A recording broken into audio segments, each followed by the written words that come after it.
आणि यानंतर आपल्यासोबत भाजपचे नेते गोपीचंद पडळकर आहेत। पडळकरजी, आज संध्याकाळी 4 वाजता निवडणूक आयोगाची पत्रकार परिषद होणार आहे आणि अर्थातच निवडणुकांची घोषणा होण्याची शक्यता आहे।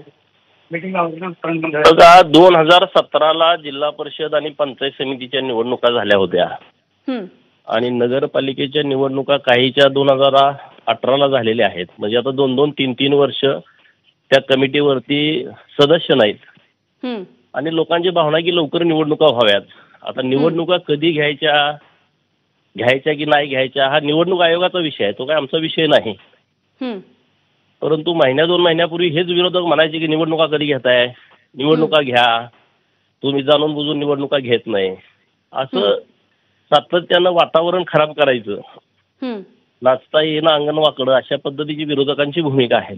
परंतु आता निवडणूक आयोग काय सूचना देते त्या पद्धतीनं त्या निवडणुका होणार की नाही होणार की कधी होणार ते आता कळेल आपल्याला प्रेसमध्ये।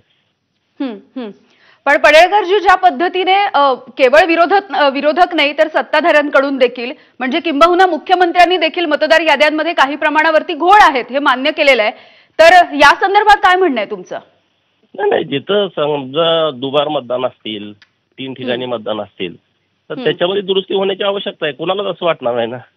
आपण आता एखाद्याच मुंबईत मतदान आहे, एखाद्याच गावाला आहे, तर कुठंतरी एका ठिकाणी राहण्याची आवश्यकता आहे। ती काही सर्वांचीच भूमिका आहे, ती काही विरोधकाचीच आहे अशातला विषय नाही, सर्वांचीच ही भूमिका आहे। ठीक आहे, धन्यवाद तुम्ही बोललात यासाठी।